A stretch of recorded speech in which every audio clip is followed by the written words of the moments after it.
let's kick it off. Guys, thanks for coming. Today we are very lucky to have Laurence. Laurence is someone that I've met a number of years back, right? And I'm very impressed by Laurence, and he's an inspiration to me, because a few years back he was talking to me about cloud, where cloud wasn't really, mainstream, right? Then as I followed him, he got into analytics, right? At that time, it was also not mainstream yet. And today, he's talking about AI, right? And it's a combination of all three things that he's talking about, which is very interesting. While AI is not new, right? There is a resurgence, right? And I think due to computing power, due to the amount of data that we have, right? The whole area of AI is suddenly now booming, right? So Laurence is also an adjunct professor teaching at SCALE, right? Which is the NUS School for Continuous Education, right? So without further ado, I'll pass the floor to Laurence. Okay. Thanks. Okay, welcome everybody. Thanks for coming, and those online watching. So my name is Laurence Liew. I'm the CEO and founder of Real Analytics. But today, or rather from this last week onwards, my full-time role is really to NUS, helping them to run the data analytics program. So today's session really is talking about AI and you, and how it impacts you as an individual, whether you're in IT or not in IT. I think as Singapore has been embarking on this smart nation move for a long time, and AI will play a significant role in the underlying technology to drive this forward. So, what is your idea of AI? I think a lot of people's idea of AI is probably something like this.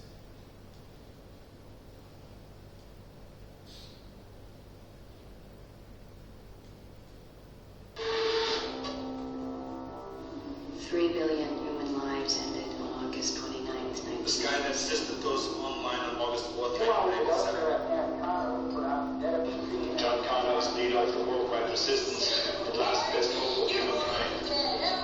He is the key to the future, to the past. Nuclear war?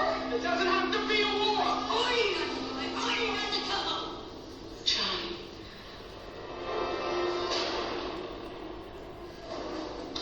This has to be a mistake. Because in 1,100 hours, all primary military systems were secure. Then a few minutes ago, we got word that guidance computers at Vandenberg crashed. Signals from half our satellites are scrambled beyond recognition. You can't trace the virus. It's like we've never seen before. It keeps growing and changing. Like it has a mind of its own. You're saying this country is completely open to attack. We could be under attack already. Skynet defense system now. So I think a lot of our ideas of AI is very much shaped by media, and especially shows like Terminator, where AI is perceived to be a threat to human race. But the reality is that we are still very far away from Skynet. People are saying general intelligence, artificial intelligence, or super intelligence is probably 30, 50 years away. We still need to think about it. We still need the legal framework, the ethics in place to try to mitigate some of these potential threats. But the ability of AI today to really do something like what is in Terminator is very, very far away. And I'll just show you what is actually, in terms of AI, in terms of robotics, is today, so-called state of the art.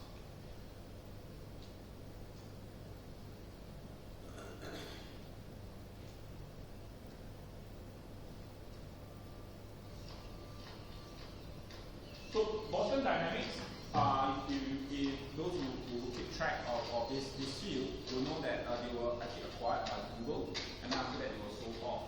Okay. This is one of their newer robots. So it's very clunky. It's not human-like at all.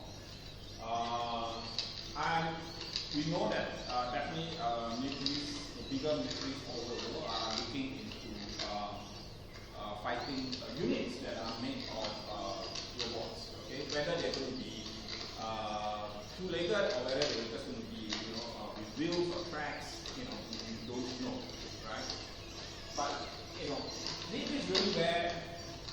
technology is today. Okay, so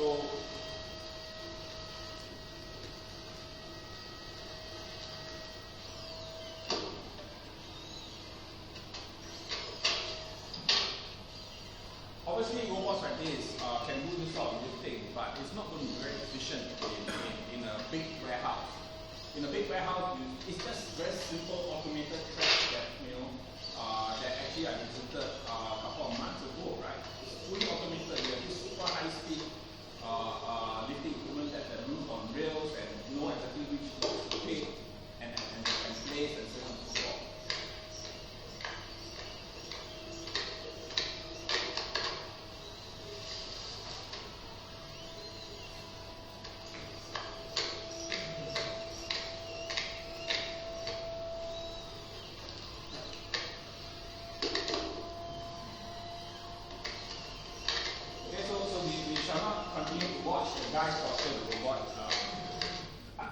That's really the state today of robotics and of AI.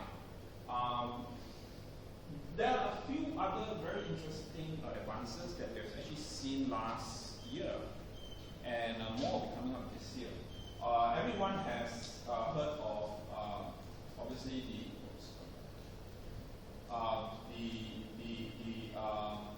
this self-driving vehicle, self-driving cars, right? So Singapore is trialing just a couple of days ago. We announced we're going to have the automated self-driving bus, right? Starting on smaller areas before going back. So self-driving vehicles definitely is here. But I was talking to one of the guys who was developing this sort of self-driving vehicles.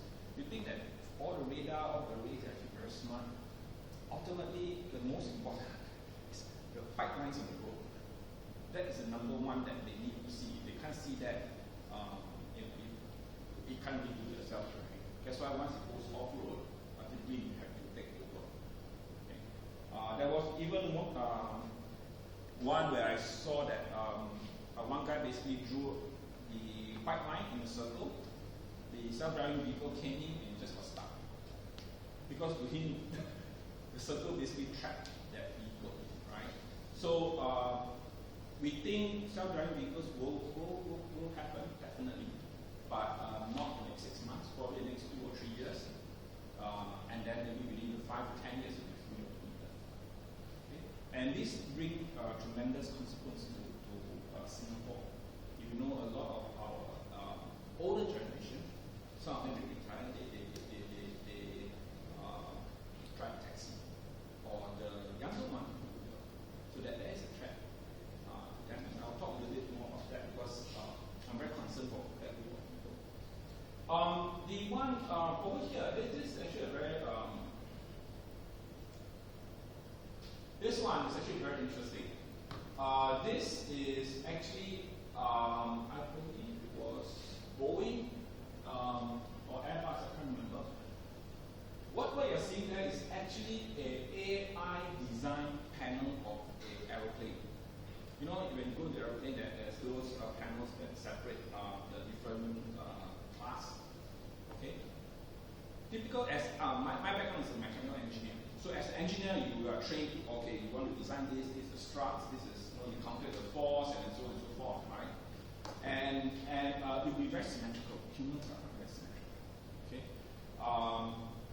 But this was generated by an AI program that was basically given a parameter to say, these are the parameters. Please design this frame that is strongest and lightest.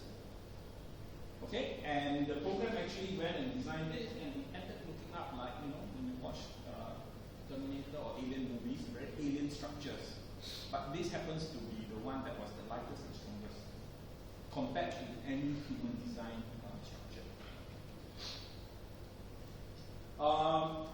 This is also another very interesting one. Just I think early this year, Japan's Fukuoka Manulife Life Insurance, they announced that they were replacing about 30 or 40 at the start with AI, and in this case algorithms. So these people were at the back end doing claims processing, right? And the state of the technology has reached a stage where it could start to displace this group of people. Okay? Everyone, I'm sure, would have heard of the Google DeepMind Challenge on Go, AlphaGo. Again, this is a milestone. People were thinking that AI system that would be able to beat a human Go expert would be easily 10 years away, but Google did it last year. Okay? This is especially interesting. This one, right? And this is CMU AI unit. What's interesting is that they did not have hundreds of PhDs working on this particular program, which is an AI program that plays poker. It was only one professor and his assistant, two guys, right? And they actually built the AI system that beat 4 world-class poker players. And the AI system won all of them and swiped, I think, like 1 million, maybe 2 million of the bets on the table over a couple of days, I think, right? And this is supposedly one of the most difficult poker to play with open Texas or something. What's interesting is that unlike Go or chess, right, everything is open. In poker, there are cards that are hidden. So now this AI system is able to, after a while, learn, I think you're bluffing me. So it is beginning to get at that stage. And the other thing that a lot of people who are going into AI or deep learning don't really, if you're starting a company, one person that you actually need to have on board is a supercomputing or HPC side. Because this whole poker playing AI was running off CMU supercomputers. They wouldn't have been able to do this sort of computation on just a high-end workstation. Right? They were running off the large supercomputers. So a lot of AI deep learning today, the back end are actually clusters and clusters of machines. You actually need that kind of compute power to do the AI. This is a little bit more down to earth. Flippy. It's a burger grilling robot from Miso Robotics and Kali Burger. So basically, this chain decided that, hey, we want to not replace the cook, but increase productivity and make my burger a bit more consistent. Instead of depending on the mood of the cook, maybe the burger would do charred or undercooked. With Flippy, they basically had consistency. So Flippy was able to grill the burger. They are able to detect using machine vision what was on the frying pan. This is probably something that our SME, especially in manufacturing or FMB, may want to look into. Okay, so if you're in IT, you have this sort of customers. This is already doable, right? Very, very doable. So there's really no magic in AI. Okay, AI, there's lots of different fields of AI, different type of techniques. But today, the most popular one is what is called deep learning. Rule systems was popular in the 1980s, 1990s, but wasn't very successful. And one of the reasons was that for a rule-based system, you need to talk to an expert to say, Mr. Tan, can you please explain to me why do you make this decision of approving the loan, for example? Right? If Mr. Tan is in a good mood, he will tell you, to explain to you his thinking, why, or his age, whether his income, whether he stays in this place. He probably wouldn't run with the money as well. But it was very difficult to build rule-based systems. With neural nets and deep learning today, we don't really need Mr. Tan anymore. It will be good to still get inputs from him, but we do not need to spend weeks and weeks trying to extract the knowledge from his brain. What we need to do is learn enough about domain from him, maybe half a day, one day, and then use all the data that we have previously processed, right? And then train a algorithm, which in this case is a deep learning neural net. So just to make things simple, for an AI system or deep learning neural network to learn what is a cat, this is a picture of a cat, to a child, those were kids, right? You show a picture of a cat. one time, two times, reading out, walking, he sees, after a while he knows that's a cat. Same thing. To train a neural network or in deep learning, you need to show lots of pictures. And because the computing power of even the biggest machines in the world today cannot match even as a human brain or even the brain of a baby. A baby can learn in, maybe you show him 10 pictures and introduce him to one or two cats. You know, okay, that's a cat, that's a dog, he's able to differentiate. But to a neural net, you need to show him maybe 1,000 or 10,000 pictures before you know this is a cat. Okay?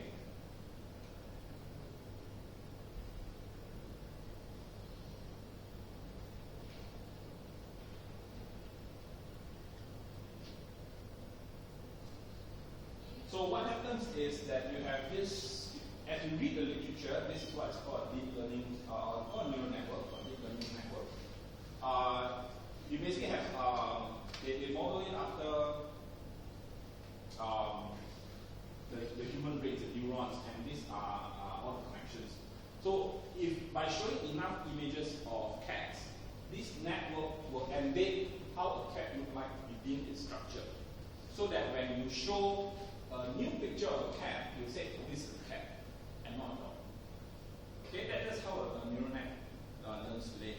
People are trying, the reason one reasons why Google or Microsoft or Baidu is able to build very good NLP systems, image recognition systems, is because of all of us. We share our images to them, right? We chat online. Also, there's lots of data. With millions and millions of data points, they're able to build this sort of systems. A typical startup that tries to build something like this will be challenged because he will not have this corpus of data or images to build.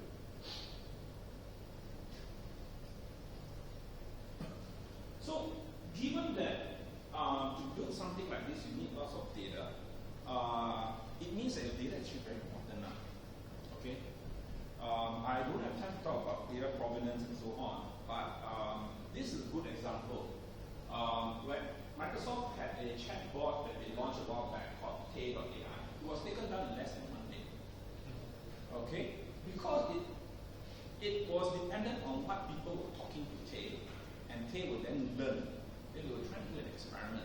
But, online people being very creative, within half a day or 3/4 of a day, they taught Microsoft TecHour to become a racist asshole.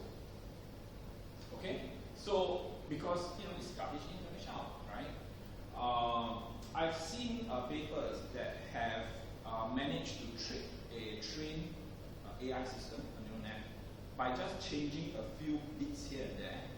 You don't even need to show them what is the image from panda. But just changing a few bits and there, the AI system was supposed to train to recognize animals, but by showing a picture of a dog, but because they went in and changed the bits, it says that this is a panda. So what it means is that when you are thinking of building an AI system, it's no longer about the algorithm. You need to ensure that your end-to-end data pipeline is secure and repeatable. Right? That's what we call data provenance. And this is something very new. In current big data analytics world, people actually don't think about where my data comes from. The data I used yesterday to train my model, is it exactly the same data I'm going to use a week later? Right? They just assume it is. But today, a hacker, instead of going in after your code, they will just play around with your data and change your algorithm, change the output of the model. Okay? So this is something new that people are only beginning to look at, and there are new startups, new technologies that are coming to try to address this issue.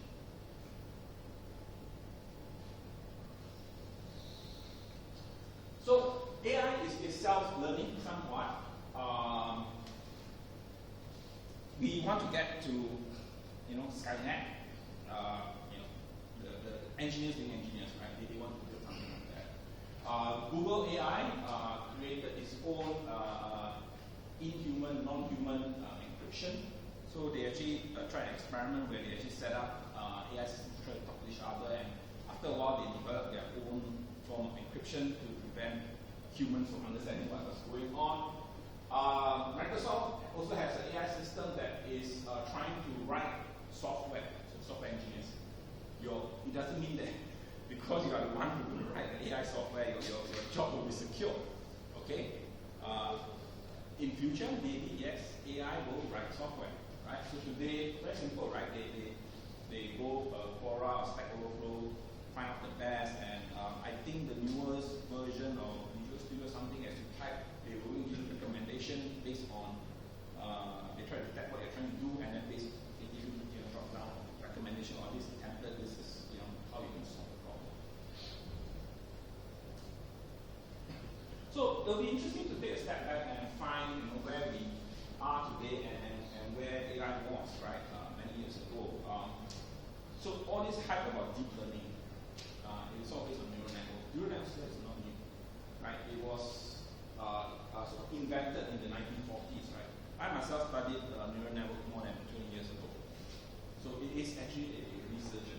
So in the 1940s to the 1990s, you had a neural network, expert systems, fuzzy logic. I'm sure you or your parents would have bought a washing machine or a fridge that had AI in it.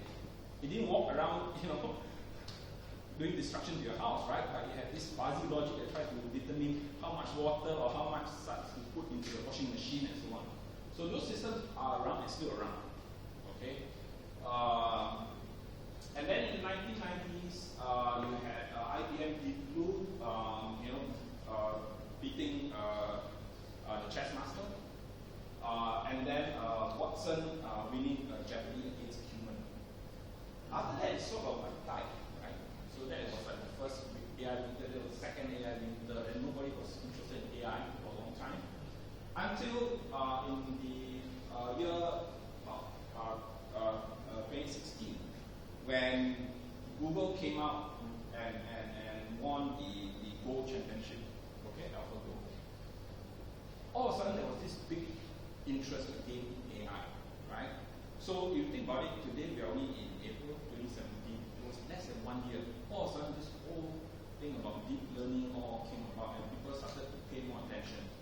I mean, DARPA have been funding self-driving vehicles for the longest time, right? Research into that, but nobody really paid much attention to it until the Uber and everybody said, "Oh, I'm going to do self-driving vehicles."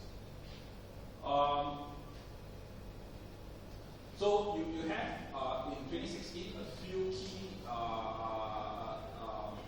inflection points. One is definitely the AlphaGo with Google's deep learning, and then you have the Microsoft folks who claim that they are now better at understanding language than a human.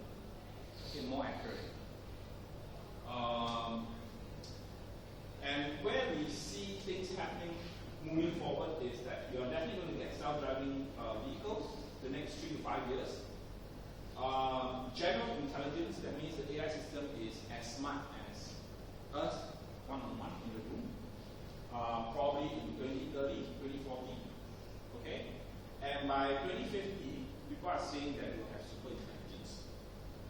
Sounds scary, but hopefully by the time we get there, we will have proper frameworks in place to actually we ourselves don't get accidents.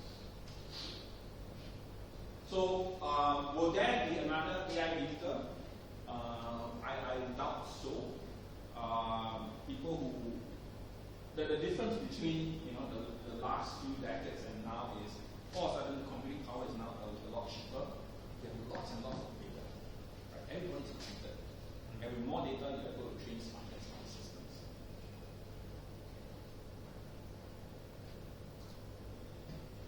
So coming back more to us, in Singapore, Singaporeans, PR, friends working in Singapore, what are some of the jobs that are at risk? So driving, taxis, delivery, these are at-risk jobs. Okay, if you are in your 60s and you want to retire, you want to drive Uber, please. If you are in 30s and 40s and you think that hey, I want to get my work, I'll drive Uber as a career, please reconsider, because that will be a very short career span. Maybe 3 years, maybe 5 years. Right? Whether it's Uber, whether it's Comfort, SBS, those jobs will disappear. Okay, so I think you need to really think very hard if you're thinking of doing driving as a career, not just even as a delivery person. Okay.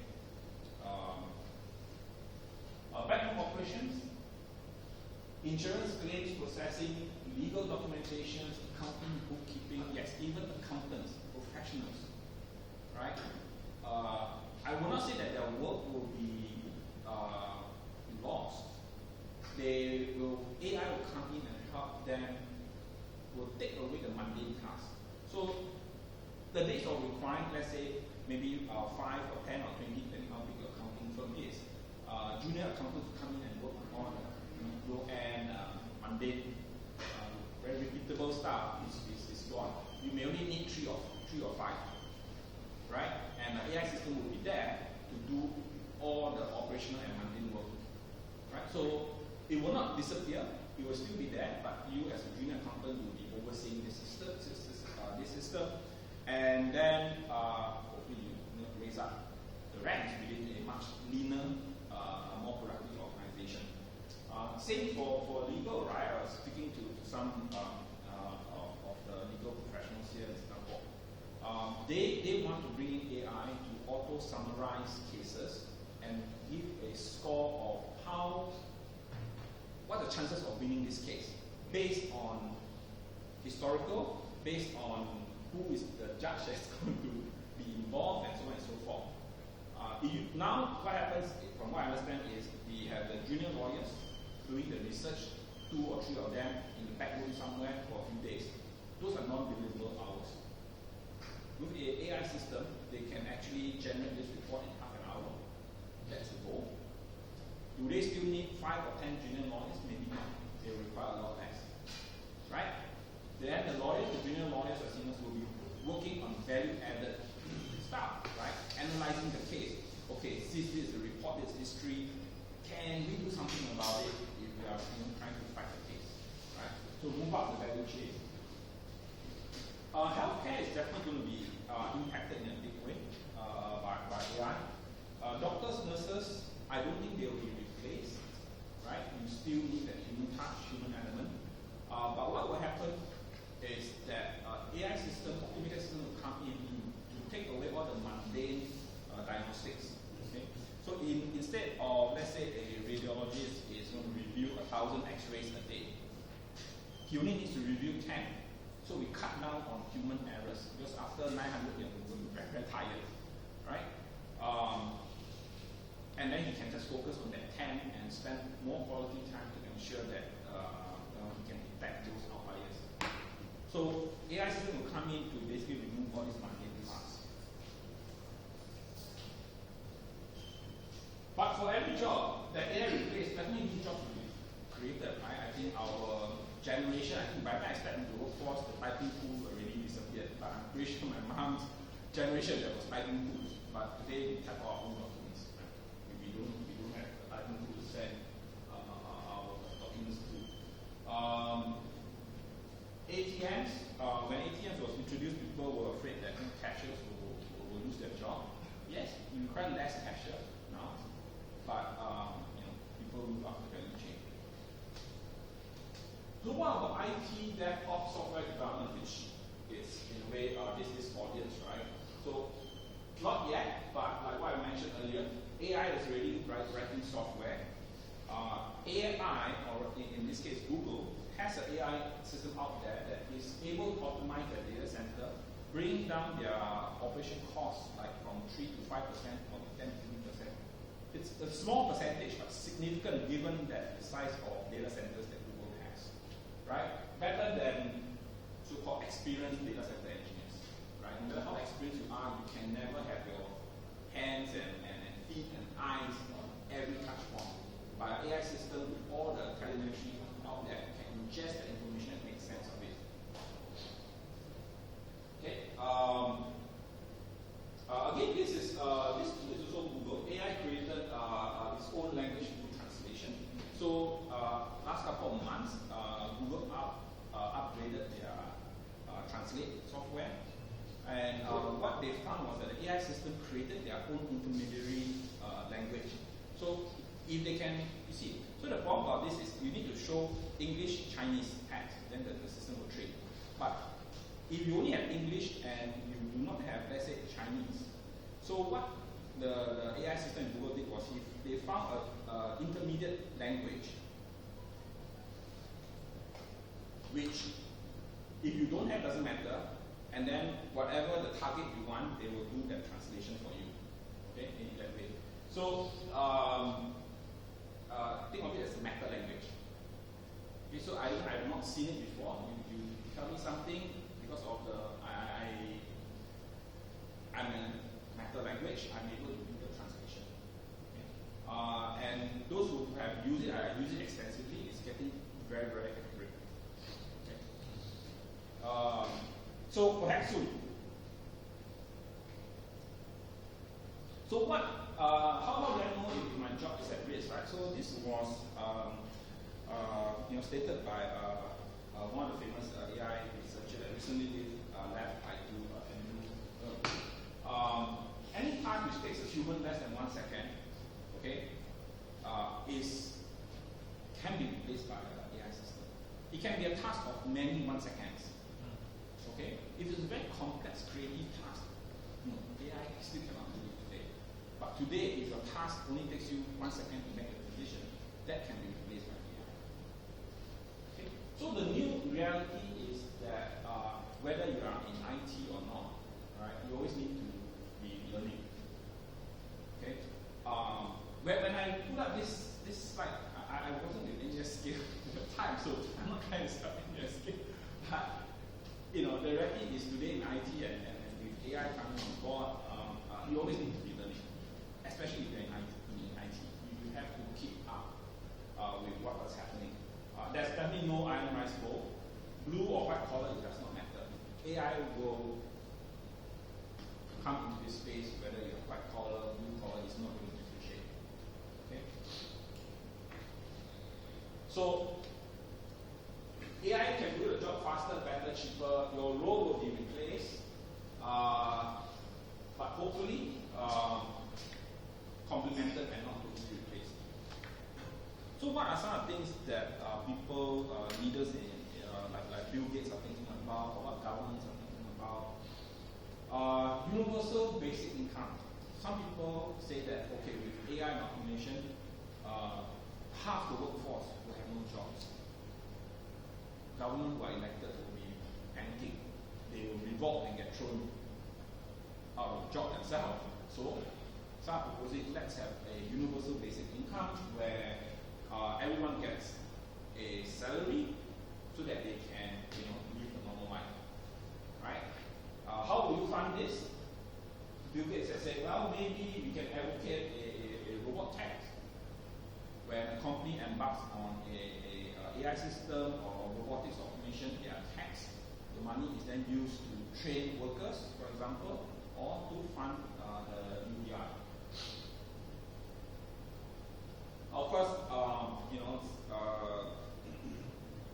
not everyone agrees with this robot tax because in Singapore we are trying to increase productivity by getting SMEs to adopt automation. So instead of taxing them, giving grants, right? So it's pro and cons. So personally, I don't think we can stop the advancement of AI. Key thing is that it will relieve a lot of us of all the mundane work. Think of it this way.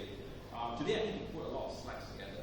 Hopefully in the near future I can just type into my slide maker and say, I need to give a class on this. And the agent on the board will go up and put all the materials and arrange all the slides. And I give it further parameters and say, okay, I only want it to be a 35-minute section. Right? Because today I have to manually go out and curate all the information and put it together. With all those mundane work removed, right, we basically have more time to do more meaningful work. That's what the AI people hope to offer to the community and workforce at large. Okay? Increase everybody's productivity, lower the cost of services and goods, so that hopefully even with universal basic income, because the services and goods are cheap because of automation,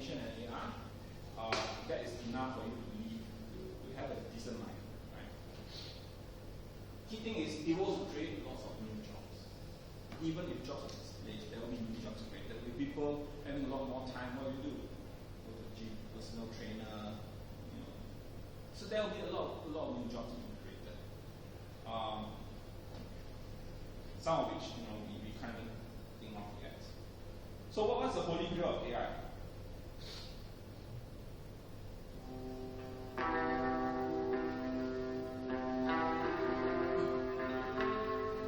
His reading is fully human. What is there, an echo in here?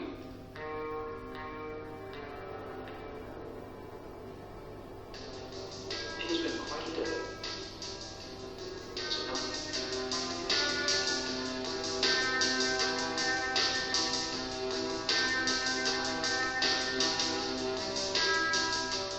I found that humans prefer a body temperature of 21 degrees Celsius in order to operate most efficiently. However, there are several cultures who actually prefer that their body temperature is identical to temperature for an atmosphere standard.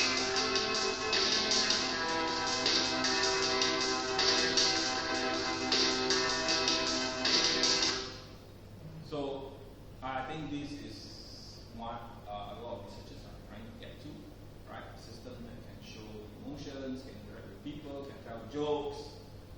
Whether you want them to have real feelings, not sure yet, but these are some of the things that people are thinking about and they will use.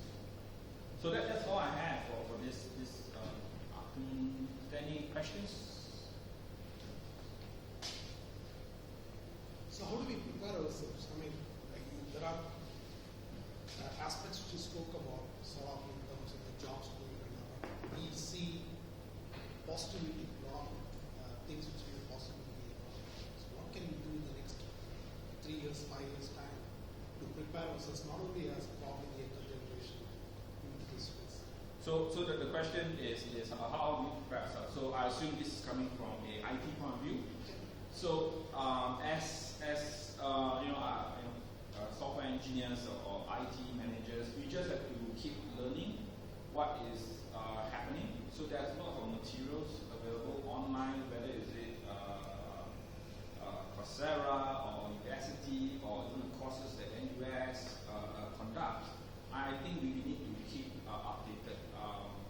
We have heard recently that the GovTech is going to train 10,000 of public servants on data analytics. So this is again making sure everybody is aware of the importance of data, of analytics, and some of them will be aware of the importance of AI and how it impacts some of the policies that they may be making. The only way is just continue to learn. I think in IT it's not so bad because we have always been learning. We don't stop, right? 20 years ago, Java, now Python or C, C#, whatever, right? We keep learning. So it's not so bad for folks who are in IT who have always been continually learning. My bigger concern is the workforce that are outside of IT, that once they learn a particular skill set, they stop learning. And those are potentially the people that will get displaced. Yes. How realistic is on this issue of 2020 driverless car? A lot of buzz, a lot of activity, a lot of money. Of course, technology has really improved, but at the need to go on to. So the question is how realistic is it by 2020 we'll have driverless car? I think that is achievable. I think there are many trials going on all over the world, not just Singapore today. I think Sentosa even has one that is live now, right? Driverless. I've seen in Japan they also have driverless that takes people from very far away, elderly folks away in the village into the city for their shopping and so on, all driverless. So it is doable. I mean, if your vision of driverless is like the movies where you have high-speed cars, traveling and all, I don't think we are going to get that next 5 years. But driverless, as in like today, this morning's commute into my workplace from my home from Changi to here, it was very boring, right? But it's a very simple drive. If self-driving was available, I would have activated it because I was just on the ECP, just slowly, then 20 kilometers an hour, inching along the route. There was no major decision that today's technology couldn't have done. Okay, so 2020, I think is 3 years away. Yes, I think we will have. You should have a dedicated line for that only.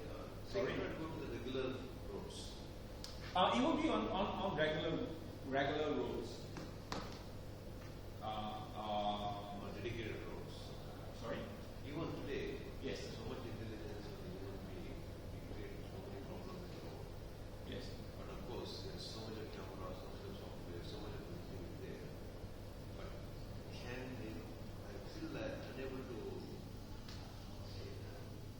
be realistic with English people. I think Singapore probably will be one of the first to actually, I feel, right, especially with our ERP2 GPS and all, to have really an efficient transportation system that has majority vehicles are self-driving. Then, vehicles can talk to each other, they know where are the jams, and because of the GPS, everybody knows every other car, how do you automate and how do you ensure traffic flows smoothly. I mean, even today, it's manually. Today, when I drive, if my Google Maps tells me there's a jam there, I will take a different route. Like, just for example, yesterday, I was rushing home to pick up my son for his taekwondo competition, and I was deciding, should I go home and change first, or should I go to school and pick him up, and then go home and change and go for competition. So along the way, Google Maps tells me, hey, there's a jam in front. So that is from the PIE to my place. I said, okay, forget it. I'll go and pick him up first. Because by doing that, I avoid the jam. So today, you're actually already using a lot of this AI asset that is manual intervention in terms of your car that you are driving. But once that gets embedded in the car, you can just sit back and read a book one time in the car. So I think it's self-driving vehicles definitely is something that is possible within the next 3 to 5 years. Just a comment. I mean, you use AI quite often in your slides, but the purists would say that reaching an AI stage is actually a long way away. Yes. At best today, we are looking at machine learning or deep learning. Okay. Right before we even reach AI. So maybe I should define that. So today, things like self-driving car are what we call narrow AI, very task focused. The system that's been trained to do self-driving car, you cannot take the brains out and say, hey, please fry char kway teow for me. They can't, right? It's very task focused. But a human being knows how to drive a car, and you say, hey, can you please go and cook something for me? He can, right? Because he's general intelligence. So today, the deep learning and all, they are all very, what we call narrow AI, very task focused. Obviously, people are trying to combine all these smarts into a bigger system to reach general intelligence and then super intelligence. So we are still far away from that. So today, the AI system, they are very good at self-driving, they are very good at translation, NLP, they are very good at vision, but they are all separate systems. Today a lot of startups are going into machine learning and deep learning and all, right? I mean, I have seen quite a number that comes up to me and say, I have machine learning algorithm, right? When we ask them, is it supervised or supervised, or is it, they have no idea what I'm talking about, right? I mean, because machine language is the buzzword, Yes. right? So is there any advice you have for the startups, right? That if they are going towards that, what should they be looking at, and where do they start? My advice to a lot of startups is take a look at what Google is a little bit more secretive, but take a look at what Microsoft is offering today. So today I still get startups say, oh, I want to do machine vision or text translation or sentiment analysis startup. I scratch my head because Google, Microsoft at least I know, already has that, and you pay like $1 for 10,000 API calls, and it does the best image recognition that you can possibly do today, or translate translation, right? So the barrier of entry is really determined by these big boys. Just to share, I mean, my son, right, 12 years old, built a system that was able to do NLP with only a few lines of code by leveraging Microsoft cognitive services. I asked him to add in another few lines to do machine vision so that it can help the blind man see the bus coming and so on and so forth. He didn't want it, he was too lazy. How old was that? 12 years old. You should hire him. So this sort of machine learning, AI, vision are available as APIs today. For a startup to say, I'm going to do another sentiment analysis, you must really have something very unique compared to the likes of Microsoft that is selling an API call for like 0.001 cent. So what is your competitive advantage? So before you start, I'll say, you take a look at what these big boys have. And given that AI, machine learning is driven by data, can you compete with them? They have so much data and you don't have. That's It's good advice. I mean, Amazon is already, selling their voice recognition, Yes. right? And then they have been doing it with Alexa and all this kind of stuff. It's a good point. I mean, that said, there are still people who see. So if you are going to take TensorFlow and say I'm going to use TensorFlow and create image recognition, I say that is done to that. Everybody knows how to do it. Within 20 lines, anybody can build something like this. So as a startup, your competitive advantage is very low. But if you're going to build a brand new algorithm that say, hey, TensorFlow needs 10,000 images to train to recognize a cat, mine can do in 3 images. Yes, that's very good. Okay, so today the reality is with all the open source technologies, whether even you don't need to go into deep TensorFlow, you can use Kairos, which is a very high level language, and we're going to run a class on that. You can actually build image recognition or text processing in 20, 30 lines of code. As good as what Google is doing, assuming you have the data to train. What would be the role of AI in fintech or training? Of course, they're all already smart. We talk about data analytics, we talk about big data. All these have come, look like a little old already, these names, and the new names are coming. The AI is also a combination of all of them. It's a growing one. So the question is what's the role of AI in fintech compared to the other technologies like big data and so on? I mean, if you look at it, I was just reading an article this morning on the Uber infrastructure, right? It's not one specific technology. They don't just use Hadoop. They use easily 20, 30 other projects around it. So AI is just one small part of the whole overall framework in any organization, right? You have Kafka for injection, you have Hadoop for storage, you have Spark for some machine learning, and all the different open source projects. These are the technology that the leading biggest internet companies are using today, right, to scale. In fintech, how would AI play? AI would be not a big part, but a small part. You still need a lot of other technology, whether it's Bitcoin or security and so on. But specifically for AI, chatbot, I think the fintech guys are looking at how do I make robot advisors, right? Security. It is very big. Security applies to every industry, including fintech.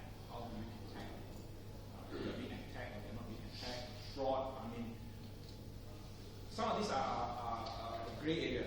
Data science, data analytics, and AI. So I'm not really into fintech, but my gut feel that the first major wave of deployment will be a lot of robot advisors. And obviously some of the operations back end, those that we don't see, some of those people will be affected because their jobs will be lost to AI. Sorry, this is my final question.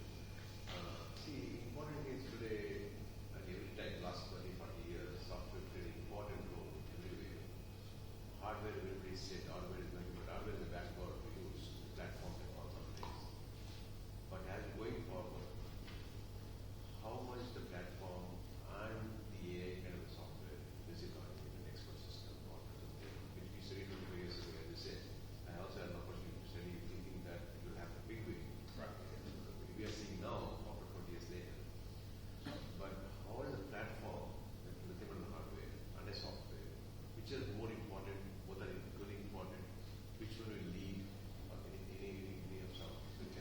So the question is how important is hardware as a platform for AI?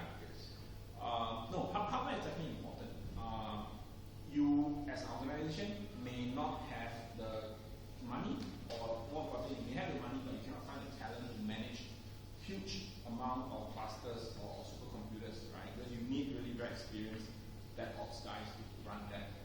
So I see hardware is important, but from a private organization point of view, likelihood your focus will be on software and building the apps and leveraging the cloud, the AWS, the Microsoft, and so on, to run all your training and so on, and to run your operational analytics or AI that way. So you will not be out there procuring much amount of servers, because all the good DevOps engineers are all working for Google, Facebook, Microsoft. It's very hard for local organizations to hire these people if you're thinking of running 1,000 node, 2,000, or 10,000 node cluster. Right? It's not easy. Definitely AI will come down to things like this, right, on your phone. So these are what I call edge devices. There will be smarts embedded in there. So instead of, let's say, capturing an image and sending it to the cloud to analyze if it's a cat, it can be done locally. So those will be the consumer, the endpoints will be important. But the big, giant training systems that are going to train and build algorithms, those will likely run off in the cloud or in your organization's data center. So today, definitely GPU is the one that everybody uses, but increasingly you see investments by other companies like Intel investing into proprietary or their own CPU built specifically for AI. They bought a company called Nirvana. So I think moving forward, we'll see a good mix of GPUs and AI CPUs doing the training of AI systems and even with the inferencing part. Any other questions for us? If not, please thank Pizza is here at 12:30, but it's here. All right. So please have yourself. Thanks again, sir. Okay.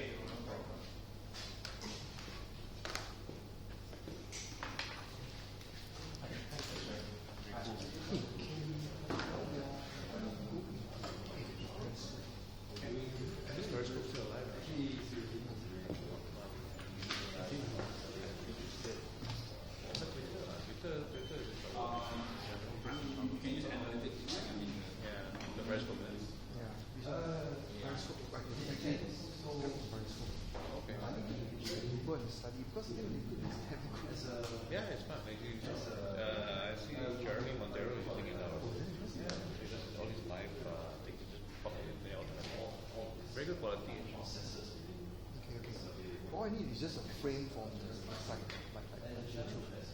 Then we can actually lift that frame from whichever site, right, and then plug it into SCS site. That's what I'm doing right now. Yes, I think if you look from, I'm not sure how Facebook puts down. Because what actually happens is that what actually happens now is that I actually broadcast. This is actually